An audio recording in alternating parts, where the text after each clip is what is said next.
औज़ु बिल्लाहि मिनश्शैतानिर्रजीम बिस्मिल्लाहिर्रहमानिर्रहीम। अस्सलाम वालेकुम।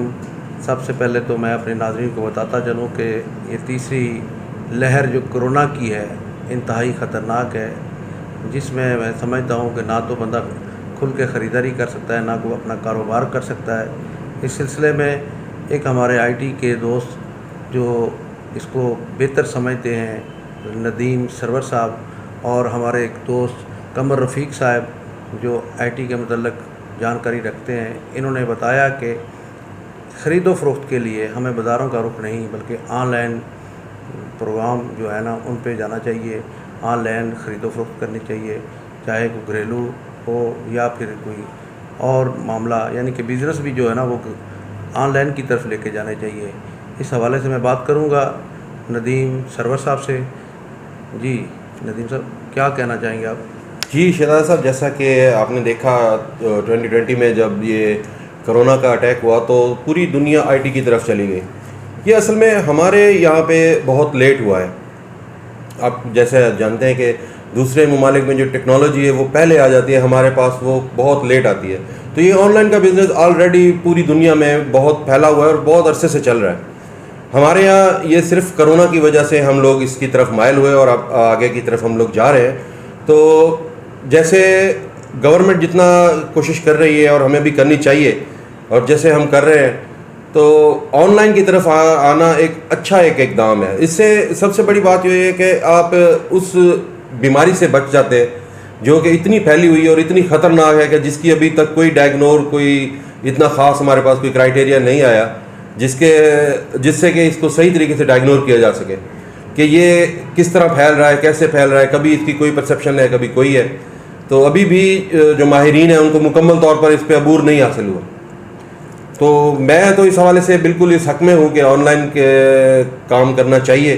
और ख़ास तौर पे अभी जैसे लॉकडाउन के ये 2 दिन है, तो 2 दिन में हम जो है फारिग बैठ जाते हैं, या घर जैसे दुकानें बंद हैं तो कोई ख़रीदारी नहीं करता, कोई ख़रीदारी हो भी नहीं सकती, शॉप्स ऑफ है, तो हम क्या करें। तो जो ऑनलाइन का काम है मैं इसको इस हवाले से देखता हूँ कि ये हमारे लिए बहुत बेहतर है। और इसका हमारे यहाँ पे आना और इसका इस तरह से फैलना, ये हमारे इकॉनमी के लिए और आगे आने वाली नस्लों के लिए ये बहुत अहम है और बहुत अच्छी एक चीज़ है कि जिससे हम अपनी मनपसंद की चीज़ ले सकते हैं, देख करके ले सकते हैं। उसमें कुछ इस तरह के भी स्टोर्स हैं जो धोखा भी दे जाते हैं, और कुछ इस तरह की चीज़ें हैं जो हमें पसंद भी नहीं आती लेने के बाद। लेकिन इसके हवाले से मैं तो यही कहूँगा कि हमें देखना चाहिए और देखभाल की चीज़ लेनी चाहिए। बहुत सारे स्टोर्स हैं, तो बहुत सारी चीज़ें हैं, सबको देखें आप। जी कमर साहब, आप कुछ कहना चाहेंगे इसके मतलब? जी सबसे पहले तो मैं जैसे हमें कोरोना के SOPs बताए जाते हैं, अगर हम बाहर आते हैं तो SOPs पर हम तो अमल कर रहे होते हैं, लेकिन दूसरे ऐसे लोग जो SOPs के बारे में नहीं जानते वो अमल दरामद नहीं करते। इसका मतलब है कि हम एक फ़र्द अगर बाहर जाता है तो हम वायरस अगर घर में लेके आते हैं तो पूरी फैमिली उससे अफेक्टेड होती है। क्यों ना हमको ऐसा तरीका निकालें कि हमें ज़्यादातर हमारी फीमेल्स को या बच्चों को घर से बाहर जाना ही ना पड़े।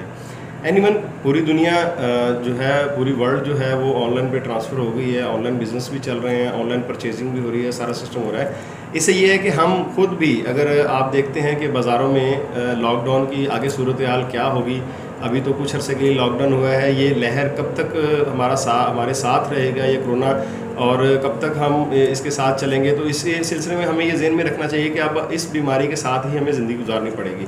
उम्मीद तो है, दुआ भी करते हैं कि ये बीमारी से जल्द जान छूट जाए।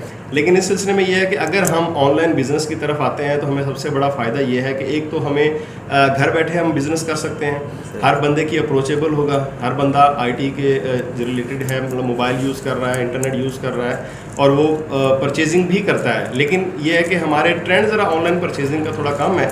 तो अब चूँकि इस कोरोना की वजह से हम घर में महसूर हो गए हैं, हम बाहर निकलेंगे तो भी नुकसान है।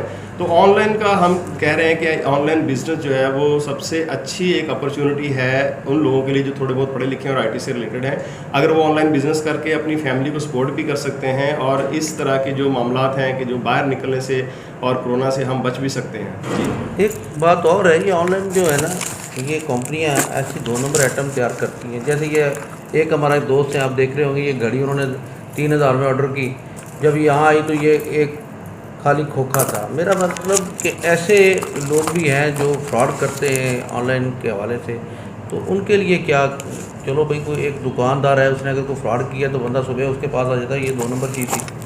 ऑनलाइन तो खुल गई तो बस यही नहीं, जैसा मैंने आपको पहले बताया ना कि कंपनीज हर तरह की मौजूद हैं, तो हमने जब देखना है तो हमने अपनी रिसर्च के मुताबिक उनको देखना है कि कौन कौन सी कंपनीज हैं जो अच्छी चीज़ें हमें दे रही हैं, जो ठीक हैं, जो रिलायबल हैं। तो वो उस चीज़ पे भी हमें सबसे बड़ा ध्यान देना पड़ेगा, क्योंकि ये जैसे कमर भाई ने बताया कि जो भावना रखते हैं आईटी की, जिनको पता है इन चीज़ों का, तो वो पहले इसके ऊपर सर्च करेंगे और देखेंगे कि कौन सी चीज़ हमारे लिए मौजूद है, कौन सी नहीं है। जाहिर सी बात है, जहाँ पॉजिटिविटी है वहाँ नेगेटिविटी भी तो चलती है साथ साथ में ना शहजाद साहब। नेक्स्ट प्रोग्राम में इंशाल्लाह दूसरों के हम आपके साथ हैं, उसमें हमारा जो नेक्स्ट एपिसोड है उसमें हम आपको बताएंगे कि आप ऑनलाइन बिजनेस किस तरीके से कर सकते हैं, किस तरीके से आप घर बैठे पैसे कमा सकते हैं। अगर आपके पास कोई ऐसी प्रोडक्ट्स है जो मार्केट में जिसकी डिमांड है या वो बिक सकती है, उसको ऑनलाइन आप किस तरीके से बेच सकते हैं, आप इंटरनेट में कैसे यूज़ करेंगे, किस तरीके से इसकी आपने वेबसाइट बनानी है, किस तरीके से अगर आप इसको यूट्यूब पे आप इसकी पब्लिसिटी करना चाहते हैं, ये सारा कुछ हम आपको बताएंगे नेक्स्ट एपिसोड में। जी बिल्कुल, नेक्स्ट एपिसोड में हम आपको मुकम्मल डिटेल के साथ बताएंगे कि आप ऑनलाइन बिजनेस घर बैठे किस तरह कर सकते हैं, किस तरह उसको रन कर सकते हैं, किस तरह उसको मज़ीद उसमें बेहतरी ला सकते हैं, और आपको क्या क्या करना चाहिए। जी तो नाज़रीन, सुना होगा आपने मेरे दोस्तों की बात, ये माशाल्लाह अबूर रखते हैं आईटी पे, तो इन्होंने इनकी मदद से हम अगला प्रोग्राम जो है ना वो करेंगे, जिसमें आपको पूरी ब्रीफिंग भी देंगे। हमारे साथ रहिएगा। अल्लाह हाफिज़।